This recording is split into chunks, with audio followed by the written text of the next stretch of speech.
Enfant, ce qui a été obscur, démantelé, abandonné à l'extérieur, m'a permis de regarder et d'être à l'écoute de la vie qui était à l'intérieur des êtres et des choses. J'aurais pu accuser la Providence 1000 fois du sort de mon enfance et des violences qu'un enfant ne devrait jamais voir dans son foyer. Mais en prenant un peu de maturité et en me dégageant suffisamment des vues restreintes de la pensée populaire, je comprends mieux aujourd'hui qu'il faut parfois que tout crie et se ferme à l'extérieur pour que l'âme, fatiguée de l'existence qu'elle subit dehors, construise son refuge en elle-même. Le Dieu des prêcheurs et des croyants est devenu d'une manière inattendue, différente et si intense, la vie extatique d'un gamin de banlieue. J'ai dormi et j'ai marché durant toute une jeunesse sur un ciel intérieur qui n'a fait que féconder dans mon cœur juvénile des pensées sublimes et un amour encore trop méconnu.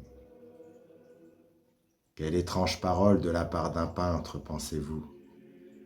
C'est pourtant en me pressant contre le sein de Dieu, dans une urgence terrible de me remplir d'amour, en appelant une liberté infinie où je pourrais me fondre, que ma peinture est née. C'est en recherchant inlassablement cette présence intérieure qui illuminait mes nuits obscures et qui m'offrait un nouveau regard sur le monde et les êtres, que sous mon pinceau, une œuvre particulière est apparue. Mon Dieu, si différent en vérité du Dieu des théologiens, je vous ai rencontré dans mes profondeurs, je crois, parce qu'il n'y avait plus rien au dehors qui puisse me faire vivre. C'est ainsi que mon âme a été saisie par votre présence et que depuis la première fois qu'elle a goûté à votre éblouissement, tout un destin singulier s'est mis en marche. Comment vivre dorénavant comme si rien ne s'était passé, alors que vous êtes devenu ma quête et l'attraction la plus forte et la plus irrésistible sur mon âme. C'est à travers mon pinceau, la mine de mon stylo, ou en soulageant les êtres vulnérables qui courbent sous le poids d'une existence devenue une prison, que j'ai appris à me rapprocher de vous et à recevoir votre présence si lumineuse qui me rend toujours ivre d'un amour transcendant qui ne vieillit jamais.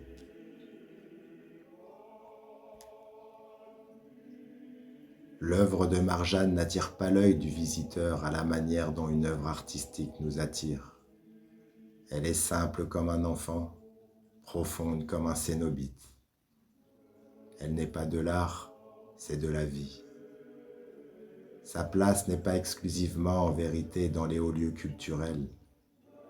Elle est là où la vie circule, là où l'on souffre, là où l'on prie, dans ces lieux obscurs où l'on pleure, seul. Cette peinture est une étoile pour le plus seul des hommes, celui qui aime penser et celui qui n'a jamais trouvé consolation à travers les divertissements du monde. As-tu cru, chère Marjane, que les œuvres que j'ai fait naître sous ton pinceau sont nées pour devenir des potiches devant des sots et des vampires financiers? M'apostrophe mon père qui vit en moi. Cette œuvre, née dans l'oraison, doit-elle être exposée comme une prostituée qui cherche à séduire un client? Non, mon enfant. Une œuvre, c'est une caresse divine pour celui qui en a besoin. C'est un chant d'espérance pour l'exilé et une lucarne donnant sur l'invisible pour l'âme profonde qui sait lire et voir, ce qui n'est que néant pour la plupart des hommes. Mon âme murmure en moi-même. Je ne peins pas parce que j'aime peindre. Je n'écris pas parce que j'aime écrire. Il en est de même pour la lecture et pour tous les domaines où elle participe. Ce dont j'ai besoin, c'est de transcendance. Ce qui est le moteur de ma créativité, c'est de sentir au fond de moi la métamorphose de mon être et cet amour si mal connu qui l'accompagne et me bouleverse. C'est ce besoin de me sentir habité par une lueur invisible qui me fait peindre, car elle vient m'envelopper de ses frissons, lorsque mon pinceau s'agite sur la toile au rythme du silence. Peindre, c'est prier, peindre, c'est aimer.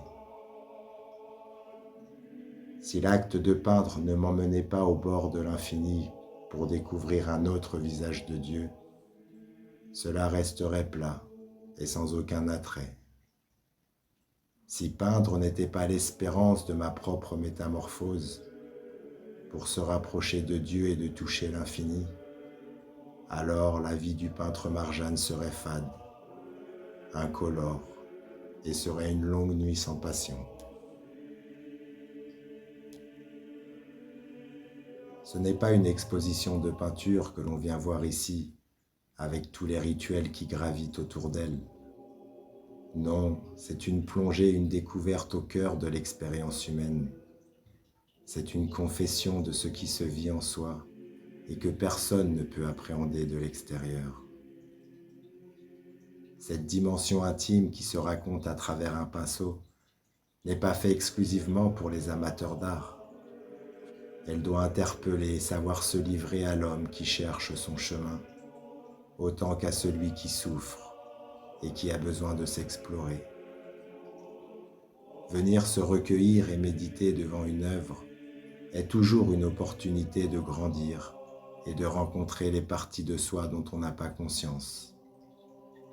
En vérité, rencontrer une peinture qui a transformé celui qui l'a conçue est une véritable expérience spirituelle pour celui qui la contemple.